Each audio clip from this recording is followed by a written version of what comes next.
Welcome to The Fight with Teddy Atlas. I'm Ken Rideout, joined as always by Boxing Hall of Fame broadcaster, the great Teddy Atlas. Today's episode is brought to you by Atlas, From the Streets to the Ring, A Son's Struggle to Become a Man. Teddy's audio book's available on Apple and Audible.com. Please check it out. Today's episode, we're going to take a look ahead at 2020, some of the upcoming fights that we're looking forward to, as well as some of the fights coming up in the next week or two. But before we get into it, Teddy, we might have two new entrants into the world of boxing. I don't know if you've seen social media recently, but we've got Antonio Brown and the great Stephen A. Smith throwing hands. And Rob's going to drop some clips up here for you to, I'd love to get your thoughts. Well, first of all, Stephen A. Smith is great. He's the best. He's the man. He's the man. Antonio Brown, not so much so. But in my estimation, for what that's worth. But go ahead. I'll go along with this. I want to get a quick breakdown of your... I'll go along with it. Get your thoughts on Antonio Brown's technique here. He lasted about as long as he did with the Raiders. I mean, that's about as long as his season has been. Which was a week longer than he lasted with the Patriots. Oh yeah, well that's about how long his season went. The footwork. Well, he's got happy feet. He's jittering his feet a little bit too much. Like they say about a quarterback. Yeah. Brady, of course, you're a man. He doesn't have happy feet in the pocket. You got to be settled. His feet. See that bouncing? Yeah. Happy feet. Shouldn't have those happy. See those happy feet? He's resetting himself. See how he's doing that little jumbo, that little bounce to reset himself? Well, you're bouncing. Guess what? Somebody resets your face. You're vulnerable. So you gotta correct that. So you got to correct. Look, the punches were straight. They were basic. They were pretty simple punches. Jab, straight right hand. He kept his hands up. He covered. He turned them over. But that's what I saw in that real quick synopsis and breakdown of Antonio Brown. Now here's my man. Wow, I didn't realize he was doing this. Here's my man. First of all, my man Steven, you got to keep that left hand up. No wonder you got a dislocated shoulder last time when you were doing some boxing. And didn't I tell you to stay away from boxing unless I'm in there with you? Didn't I tell you that, Steven? And you promised me you would listen to me. First thing I said, that left hand, what are you fighting, a pygmy? Really? What, not for nothing, but are you fighting a midget, my man? Come on. That punch, why? Come on. Get that punch a little higher. We ain't getting we're fighting tall guys. We ain't fighting no guys that are down around your knees. Come on. And get that left hand up. You're throwing, look at this. You throw your left hand, you don't cover. You throw the right hand, your left hand is down. You're going to get hit a right hand, my man. Come, Steven. All right, I saw the talk. I see that you're turning into the uppercut. You're getting some power in there. Okay? All right. I see it. He just gave us that little teaser working on his knockout shot, his uppercut, signature punch. Yeah, listen, and I don't think you need a two-punch combination to handle Max. One will be enough. Okay? Hey, we're having fun with it. I love Steven. We love him. He's my man, and he's a good man. Let's talk about some of the big fights coming up in 2020 and which ones we're looking forward to and what we should expect. First up is the big one, and we're going to do a much bigger preview and breakdown for this one. We'll do a fight plan. Wilder Fury on February 22nd, coming up in about a month. What do you think? What should we look for? All right, listen. Where's the intrigue? Where's the excitement? There's intrigue. There's interest. Where? 3 places it has to be, right? It's a rematch. 1, Ken Fury, as he was doing in the first go-around, can he outbox him? The answer, yes. Why, Teddy? Why are you so sure? Because he did it the first time that he could do it? Yes, because Wilder, last time he was in the ring, was getting outboxed by Ortiz, who's a lot older than Fury. He's 41, whatever he is, and less dimensional than Fury. He just knows how to dimension back and forth, control those dimensions. Fury has the side dimensions that he can throw in there. So it makes it much more difficult. And because of that, that's the proof that if Ortiz was again outboxing him, winning 6-0 before the hammer got dropped on him, Fury can outbox Wilder again. Kenny, yes, that's the first thing. Okay, second thing. Can he do it all night long? That's a little different. Can he do it all night long without getting caught the way he got caught the first time, twice, down the stretch. That's going to be a little bit more difficult because Wilder seems to have developed a better delivery system now, where he blinds you with the jab, kind of like the great Teofimo Stevenson, the great Olympian, did. Ingemar Johansson did, the former heavyweight champ that knocked out Floyd Patterson when he upset him. He was from Sweden. And George Foreman, the great George Foreman, did in his second comeback, his second come around, his reincarnation when he came back for his second career, where he blind you with the jab and hit you with the right. Wilder has gotten really good at that, where he mesmerizes you with the jab. You don't think anything else is coming, and then boom, the right hand is already started. You never see it, you're blinded, and you got a problem. Mm-hmm. You're in deep poo, right? And so that's the two of the questions. Then the third question, intrigue, interest to sell this fight, and this is the big one. If Fury gets dropped again, will he get back up? Because that's why this fight's happening, because he got up. Mm-hmm. That's why he's making millions of dollars. That's why ESPN gave Fury $100 million to get to this fight, because he got up. He was on the floor. He was laying there like it was all over. Like, good night, baby, it's over, and the lights were out. And then all of a sudden, boom, he hops up. Can he get up? That is what this fight is based on. And if the promoters are smart about it, they're gonna concentrate on that, because it goes deeper than just a ring. It goes deeper and further than the Marcus of Queensberry rules inside that squared circle, inside that chamber of truth that we call it sometimes. It goes much deeper than that. It goes outside the ring. It goes to you. It goes to life. It goes to everybody. Can you get up? You still got a chance to get up. You're having problems in life. Things are going tough. You still can get up. Here's a guy who laid on the floor for 9 seconds. It seemed like 9 years. And he got up. That's what this is about. You can still get up. Can he get up? Will he get up? Does he want to get up? And this is a guy who has fought difficult things in life already, Fury. More difficult than what's in the ring. And what's in the ring is really difficult. Especially you're fighting a guy that's 6'8", whatever Wilder's dimensions are, and he can punch like that. I think the hardest puncher in the history of the heavyweight division. Mm-hmm. That's how hard I think he punches. And you're facing that.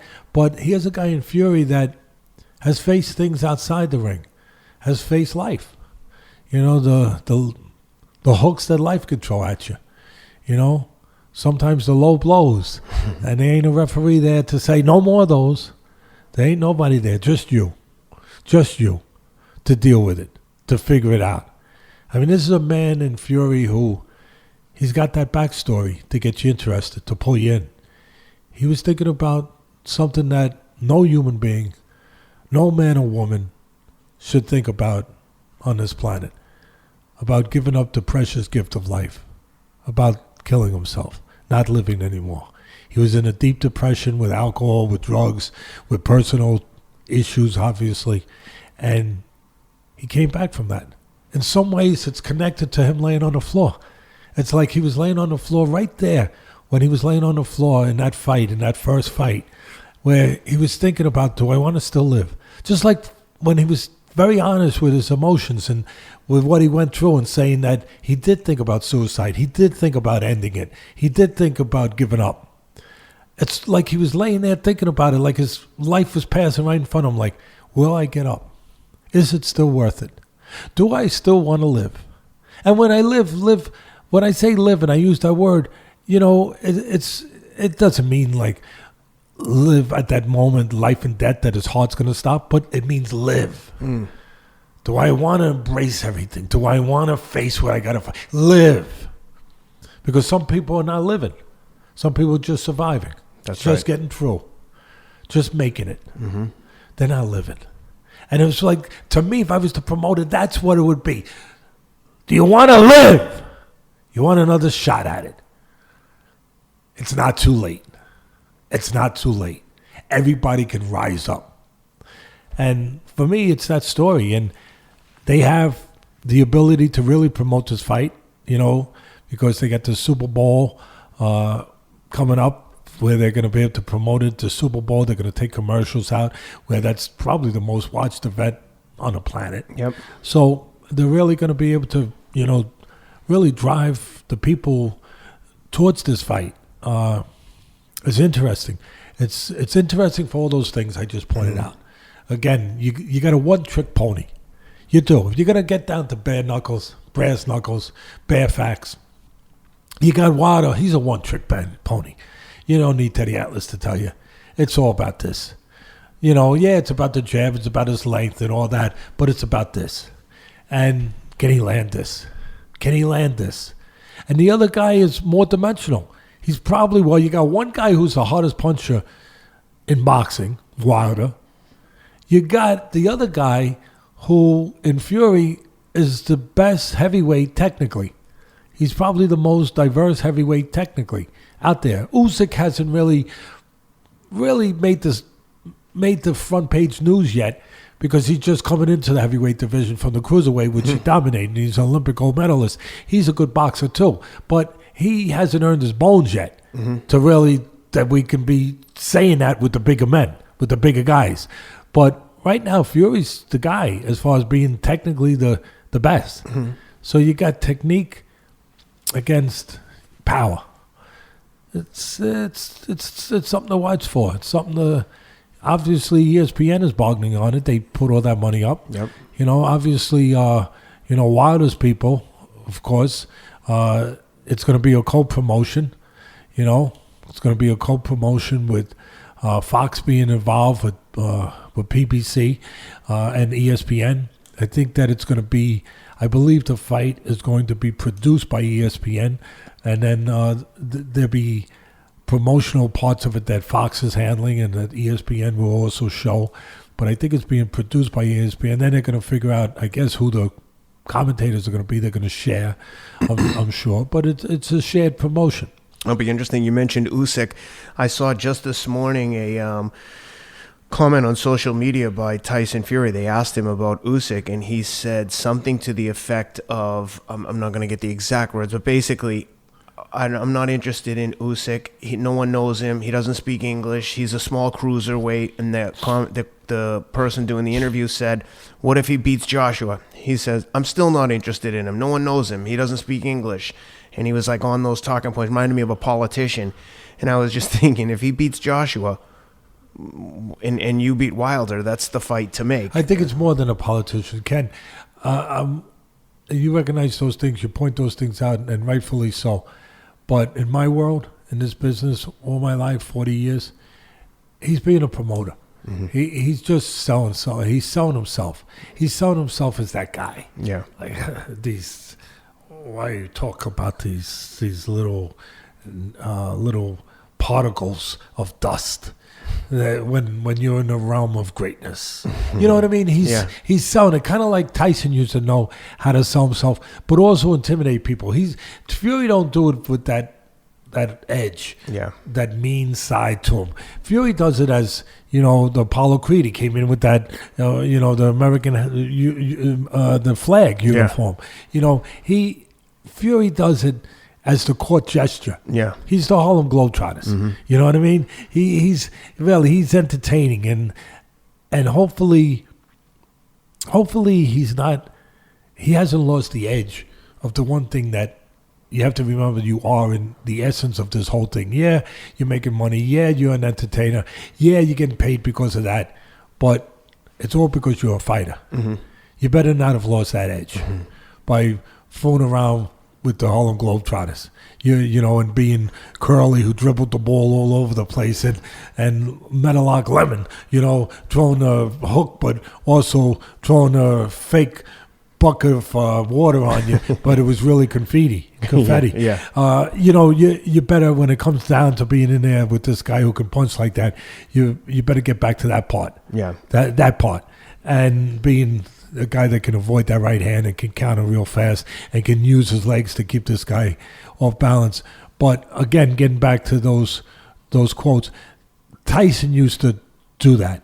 Tyson, when he was fighting guys, he used to say, how dare you say that to me when you know that I will kill you for that. Or, I forget what he said, but there was one instant he used to say those kind of things, and in a serious way. Why would you say that when I will eliminate you for that? I will kill you for that. How dare these primitive barbarians challenge me with their primitive spears and rocks and all this silliness. Yeah. But Tyson was taking it from places he had heard it. Like when he talked about how dare you talk to me that way when I'll kill you. He was being Lex Luthor from a Superman episode. Seriously. Yeah. He was using it to intimidate guys. But at the same time, it worked to generate interest in him. Yeah. Like if he couldn't still fight, and then towards the end he couldn't, or he didn't want to, but there was still an interest to watch him because of the craziness that might happen. Yeah. So he was still promoting. So when you hear those things from a guy like Fury, and you say, well, it's a politics, I think it's the promotional side that he's just building this image. Yeah. Fair point. One of the other fights that we have coming up this year that I'm really excited for, and I know you are too, is Lomachenko and Teofimo Lopez. What are your thoughts on that one? Yeah, Lomachenko, the mechanic. I forget what his name is now. It's the Matrix, whatever. Matrix. I call him the mechanic. I used to call his fights on ESPN and on his way up, so I'm very familiar with him. He's a good guy. His father's a very smart guy. They have a great team. And he's part of the stable of my fighter, Alex Vasiliy. And he's terrific in and outside the ring.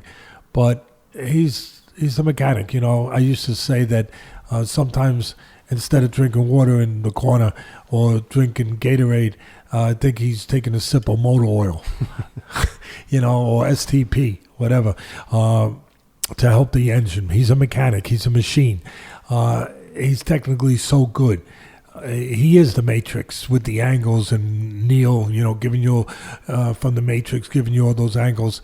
And the interesting thing for that is, can the mechanic defuse the bomb? Because Lopez, young kid, 22 years old, just won the title, he can punch. And he's young, and he believes in himself. And young guys that believe in, they don't know better, that somebody can do certain things. They don't know better. They're dangerous. They don't know better. They just might believe that they can do it. You know what I mean? He doesn't know how to lose. He's never tasted that. He's got that youngness to him. He's got that belief to him. He's got that power that goes with that, and the real power in his hands, and quickness where he can close the gap and he can hit you a sudden punch, a spectacular punch. He's got that stuff working for him. Can the mechanic defuse the bomb? I don't think Lopez, but 22 years old, let's look at it in an honest way.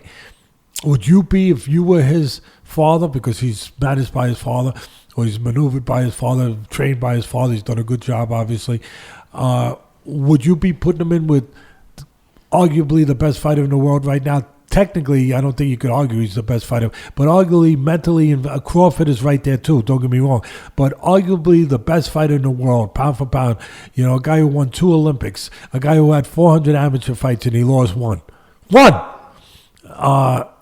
Do you want to put your guy who's 22 years old, who can punch like a son of a gun, who's young, who's still got the world in front of him, do you think he's ready yet? If you're the father, I wouldn't take that fight now. If I don't think he's ready yet. I think they are taking another fight. It's just a matter of when they think the payoff is where it's ready. In other words, they're going to take another fight probably and then look to make that fight. Maybe take another one. Whatever it is, to me, the more time he can get to develop, to get a little better. Now, you don't want to blow it either. But the more time you can take to let this kid Lopez develop in some of those areas you need to develop when you're young like this, and to allow Lomachenko something that Canelo and them, his people, were so smart. I make these comparisons because they're there. I reach out and I grab them because Canelo waited to fight Triple G. He didn't fight him when everyone wanted him to. He waited a few years. Why? He waited for him to get a little older. Mm-hmm. He saw that he was starting to, shadows were starting to come down alongside him a little bit, and he was getting a little long in the tooth. So they waited, and then they went at the right time. And it was a tough fight, but they were in a better position to handle that fight by the time they fought him. I think it's the same sort of situation where you got to think the same way, where Lopez's people, of course, there's a timeline on it because when the fight's ready, it's ready. When the people are ready for it, you want to try to time it right, where you can maximize the money. But I think that Lopez, it has to be part of their thinking. Let him get a little older. Lomachenko, I love Lomachenko. Is he starting to show a little bit of father time? I think so. I don't think anyone else probably in the sport would say that. But I'm not saying it in any kind of... I love him. I had him in my top 10 pound for pound after one pro fight. And people were destroying me over that, saying, "Are you out of your mind?" But I believe what I believed. It doesn't really show a lot, but just to my eyes, just maybe a tiny bit. I mean, when you make this much fame, this much success, have 400 amateur fights, you're this good for this long, and you put your body through so much to get ready. Yeah, you're dominating your fights, but the clock's still ticking. It's still moving forward. It doesn't stop for anybody. Time doesn't wait for any man. No matter how good, even if you're the mechanic or the Matrix, it doesn't wait. So I think maybe just a little bit of father time maybe is starting to show just a tiny bit. I can't even explain to you the spots to point out, this fight it was. Look, I'm just saying I think it's there. I think a little bit, but I still think he's the best, him and Crawford. And so it's a matter of Lopez, can they wait a little longer? Can that help? Right now, it'd be interesting to see. You see this young kid with this power in there with this great fighter. To see if this great fighter Lomachenko could take him apart piece by piece, which he might be able to do. Just take him apart piece by piece. And at the end, when the fight's over, say, "Oh, there's your power over there. I left it over there. Look, see that? You see that little package over there on the side? Yeah, no, not there. Yeah, there it is. Grab it on your way out." I think so. What about the possibility of Crawford Spence? They seem to be talking through social media and allegedly had a phone call with each other and said, "Let's do this." Obviously Spence coming off that massive car accident, and Crawford coming off a destruction of Mean Machine. What are your thoughts on a possible Spence-Crawford fight? I don't think it's going to happen because of what you touched on already, because there were two different networks, two different promoters.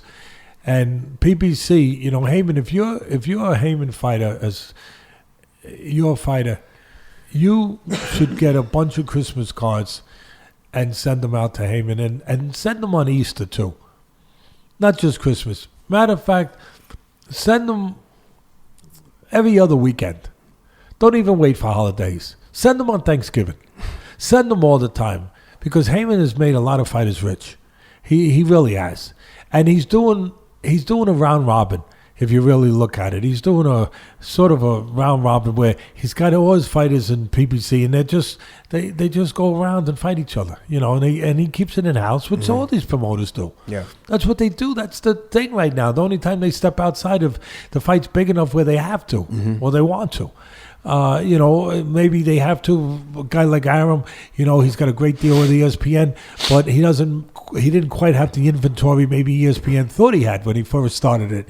Maybe the warehouse wasn't quite as full as it was. It had Lomachenko, it had Crawford, it had the top guys, no doubt about it. But you couldn't fill a card with just those. Those guys can't. I got news. They can't fight every week. You got to have other guys. So they started making deals with Hearns and where guys, where they would start and they're doing it. And they've been doing it. Where they'll be able to, put those fighters together, get together, and be able to subcontract. So I think that's a good way of putting it. Where you sub out with different promoters to fill your cards, to where you don't have the inventory to put that many cards on, so you have to go to other places and you make deals and you start to share and that's good because you get some interesting fights, and we have, and we've been starting to see some of those. Some of them are going to be harder. The big ones like Crawford and Spence. Again, you got to make a deal. You got to figure out both promoters. They don't want to lose their big guy. They're big enchilada, the golden goose. They don't want to lose that. So if they can keep fighting other guys, it gets to the point where you can't keep doing that. Where the fighter demands it, the public demands it, somebody demands that. No, stop. I'm tired of seeing Porter fight everybody. That you know what I mean? That kid, you gotta love Porter, tough guy. And listen, we're not crying for him. His bank account keeps getting bigger. Yep. And to his credit, he's gotten better in some areas. So I give him all the credit in the world. But everybody, he's kind of like that commercial years ago. You're probably too young for this, believe it or not. Even though you got a little gray, somebody said when you were running. But that commercial, remember that commercial? They were eating cereal and it said, I try it. No, you tried. The kids, they don't like to try. No, try it. Mikey, you try it. Mikey, you try. Mikey eats everything, right? Porter should have that commercial. Porter will try it. He'll fight him. He fights everybody. Hey, give it to Porter. Give it to Porter. He fights everybody. And that's what it is. So, do I think it ain't gonna happen now? Because first of all, something happened, like you said. Right now, the situation with that car accident, which Spence is lucky to be on this planet, and I'm sure that he thanks the man upstairs every night. That's his business. That's not mine. But I'm sure, because I always think of Spence as a good human being and conducts himself outside, inside. But he made a big mistake that night, and that was dangerous. That was he's lucky he's alive. He's lucky nobody else got hurt. Thank God. Yep. Just thank God. We're all fortunate as people that nobody got hurt, and we're all grateful for that. Like we would always for that kind of situation. And now the situation is that he's got to have a fight before a big fight like that. So it's not going to happen right away. Yeah. And the X factor there is we don't know how that's going to impact him. We don't. A lot of people say, oh, he's okay, Teddy. We saw him do the commercial. We saw him do the interview. He's fine. He's okay. You don't know. You don't know the extent of what you don't know. That's right. And you don't know mentally how he was affected. So he's got to get, and you don't know how he looks at things philosophically now as a human being. He's a human being. He's got a heart in him. He's got a mind. There's more than just boxing. You don't know that now that hasn't changed his whole outlook, where he says, boxing's not as important as it used to be.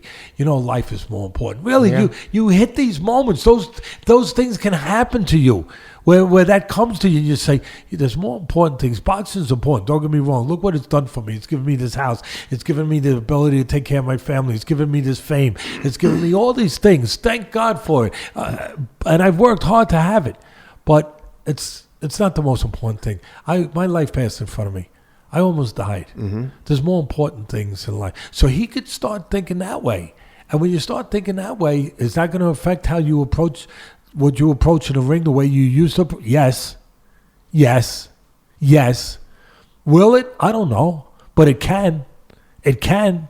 So, again, we don't know. You can't just look at the effect by marks on his face or lack of marks on his face or an x-ray of bones that were chipped or not broken and how blessed he was.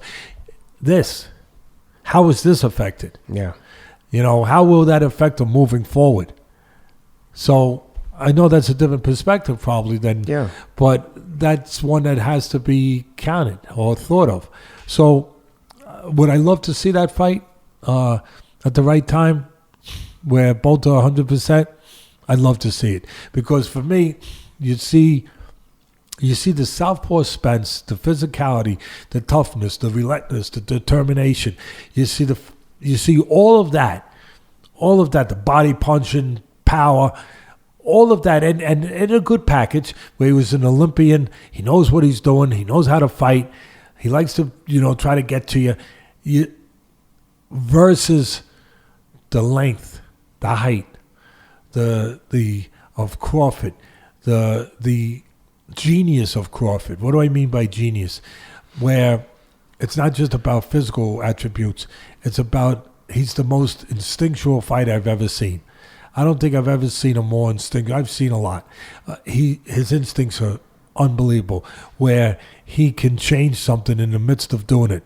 Like I say with the jazz musicians, the great jazz horn players, whether it was Armstrong or whoever it was, they could change a note as they're doing it. They could create their own note. Jimi Hendrix playing the guitar differently, upside down. He makes his own music. The great ones can create it as they do it. He's got that innate instinctual ability, Crawford, where, as I said before, it was a big statement. I said that Wilder's the hardest heavyweight puncher I've ever seen in the history of the sport. I would say that Crawford might be the greatest instinctual fighter I've ever seen in the history of the sport. And I've seen a lot of them on film and personally, and going way back. And there's some great ones. But he's one of the great ones instinctually, where, as I said, he can create it. He can make it up as he does it, just without even realizing it, just instinctually. Mm-hmm. And so I would love to see that ability with his length and ability to control the outside, but also with the confidence to go inside. More than confidence, the pride, like he showed against Mean Machine, where, no, I'm supposed to fight on the outside with this guy. I'm going to go inside. I'm going to go get him. Where he just wants to get a guy. That bulldog, that pit bull dog mentality that he has. He's got it. Mm-hmm. He has that, like Sugar Ray Leonard had, with the smile and with the 7-Up commercials. People didn't know that he had that he was a mean son of a bee, when you got in there with him. They didn't understand that part of Sugar Ray Leonard.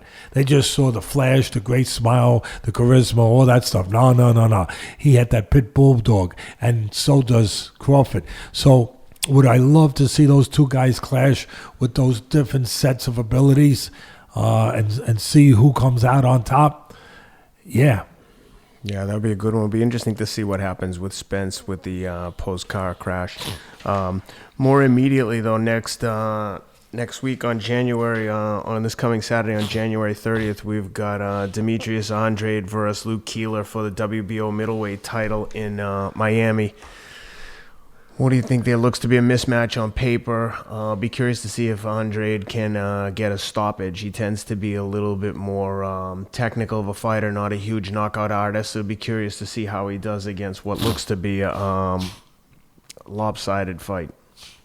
Listen, Andrade has an ability to do a lot of things, to get a knockout against a lot of guys. He has that kind of ability. He's an Olympian.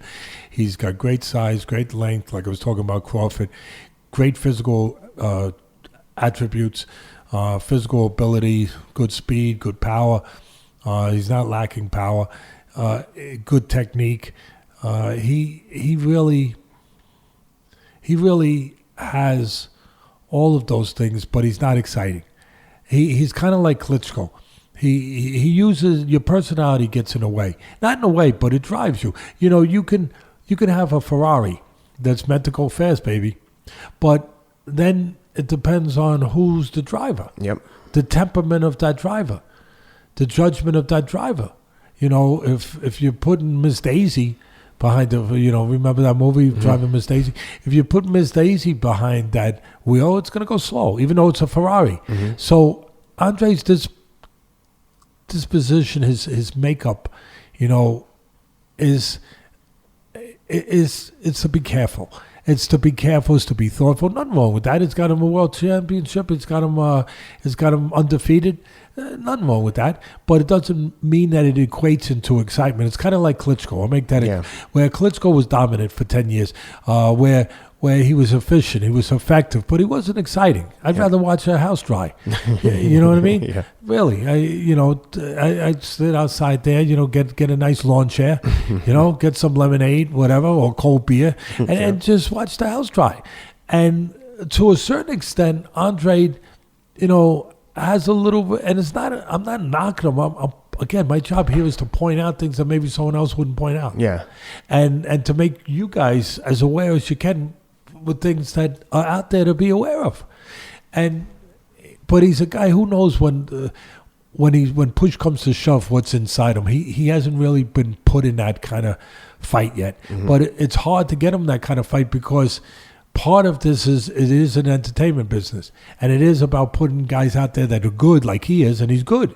I just said it, but that also got the other X factor, the excitement. There's a reason why McGregor in the UFC can lose a couple fights and come back and still make all this money. He's exciting. There's a reason why Arturo Gatti could lose fights. God bless him. We lost him too soon, but it's a reason why he could lose fights and still come back on network, and they put him on and be a full stadium. Because he was exciting. There's a reason why Tyson could lose fights and come back and still be on network and still have a full stadium, because there was intrigue about what he might do. There was drama, and you don't get drama too much to that extent with Andre, but you do have a long, tall guy that can control the outside. He knows what he's doing. He's undefeated. He is probably a mismatch. I mean, he's in there with Keeler, who's got 2 losses, one of them a knockout loss, and he's also got a draw. I made sure I do my work, by the way. You guys think we just show up and we just start blabbing? No, we work at this. We actually work at this, and so Keeler. Just like when I was doing Friday Night Fights and when I was doing ESPN, the ringside calling of the fights, I would do my work. And I found out, lo and behold, that Keeler, of course, has a draw to a 7 wins, 29 losses, and 5 draw opponent. Now, that doesn't mean that there's not some guys with bad records that are better than their record. There are. But it means something. It means something. It means he has a draw with a guy 7-29-5. All right? And he's got knocked out. And he's in there most likely over his head. Put it this way. Whatever it means, you know what it doesn't mean? It doesn't mean that I'm marking that down on my calendar as having to be home to watch that. That's what it does mean, Ken. It means that I'm taking my wife out to dinner that night. And I'm not staying home to watch that. Well, take her out for the main event, but stay home and watch the fight on the undercard, because this fight is going to be exciting, and I'm looking forward to it. Jojo Diaz, Tevin Farmer. Yeah. A lot of bad blood. Both guys come to fight. Both of these guys are exciting. In different ways. Yes. But go ahead, finish. I expect someone to get probably knocked out, at least dropped. This one looks great. I'm excited for it. First of all, Diaz, Olympian. He knows how to fight. He's Olympian. He's fighting Farmer. Farmer's got a few losses, got several losses. Farmer's a throwback. Farmer's he's from Philadelphia, right? He's from Philly. He's got fighting in his blood. He's got the right attitude. He's had to do it the hard way. He had to earn his way. He had to earn his stripes to get here. Yep. He had to fight guys. He had to fight guys in their hometowns where he was the underdog, where he wasn't being taken care of. He had to earn his way to where he is, and he learned how to fight. He knows how to fight. He's a real slick guy. He could fall into the category of being a stinker because he's so good defensively that, oh my God, like what am I doing? I don't want to watch Casper the Friendly Ghost, where you can't touch him, you go right through him, there's nothing there, it's just missed. I mean, Farmer's really slick, but he'll engage you too. Yeah. He will engage you. He'll sit down, he'll walk to you, make you miss. He's got a little bit of Floyd in him with the defensive abilities, and a little bit of Pernell Whitaker, where he'll be in front of you too, and make you miss. And he's really smart. These guys really don't like each other. He's really smart. He's really slick. He's really fast. He's really hungry. How can you be not hungry when you come from where he came from? Where you had to, where you got losses, where they wrote you off, and you had to upset people. You had to surprise people. Yep. You had to go into people's hometowns to beat them, to do it. Jojo Diaz, of course, a guy that was an Olympian. Here's where might help you to handicap, because I know that you guys might be out there with my friendly bookie, whatever it's called, my bookie and stuff, right? And you might be putting down a friendly wager here or there, whatever. I'm not asking you. I'm not encouraging. I'm not encouraging betting. No, but we know people do it. I mean, right? We know if you are looking to put a little bit of a wager, which people do, down, and you can afford to do it without hurting yourself. I would think about helping you with the handicapping of it.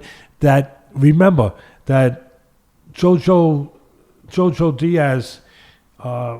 There's been a lot of bad blood between these two guys. I expect to see them going out, trying to take each other's head off. His one loss is to Gary Russell Jr. Yep. And you know what Gary Russell Jr. has in common with Farmer? He's a good boxer. Yeah. He can use his legs. He can be slick. He's a safety first guy. He's a real slick guy, Farmer, and Russell Jr. And Jojo Diaz has, as I said, he lost to I'm forgetting who I just said. Gary Russell. Yeah. He lost to Gary Russell Jr., who Gary Russell Jr. also lost to Lomachenko. And Gary Russell Jr. is an Olympian and a world champion. But the thing that's significant is the style. Diaz had a problem with the style of the boxer of Russell. Mm-hmm. He's going to have trouble with Farmer. I'm going to pick Farmer in this fight. Yeah. A lot of people like Diaz. He's aggressive. He's a guy that could keep the punch numbers up. He's going to have to go to the body. I'm sure that's going to be part of the plan because while the head of Farmer's moving and he's slick and he's elusive, the body doesn't move. So you go to the body, like the old timers would say, you go to the body, you kill the body and the head will follow. Mm-hmm. The old timers would say that. So I'm sure that's going to be part of the idea for him is to go downstairs where he can find a stationary target. It's going to be tough. It should be interesting. It should be a good fan fight, a good boxing aficionado fight because you get a little of everything. Bad blood, guys that can stand there in the pocket and fight, and guys that can box. Yeah. And have the right mentalities that are hungry. I think it's a very interesting. That one I would mark on my calendar, and I'll tell my wife that we're making an early dinner so we can get home because Ken advised that I get home early. Yeah, and then the following night we've got Jose Ramirez against Victor Postol for the WBC WBO Junior welterweight title. Yeah, Ramirez and Postol, very interesting. Postol got his first loss champion. It was a unification fight, if I remember correctly. He got his first loss against Crawford. Then he had another loss against Jason Taylor. So, he's lost 2 fights probably in his last 4 fights, 5 fights, whatever. Josh Taylor, I'm sorry, from London. And Southpaw. So, you got Postol and Ramirez. Ramirez, strong, aggressive. He impressed me in the Hooker fight where he not only got to Hooker and he knocked him out, and everybody thought that that's what he had to do, be a bull in the China shop, but he was a smart bull, and he wasn't knocking over a lot of China. He was using his jab. Against Hooker, who could box and was the better boxer, supposedly going into that fight.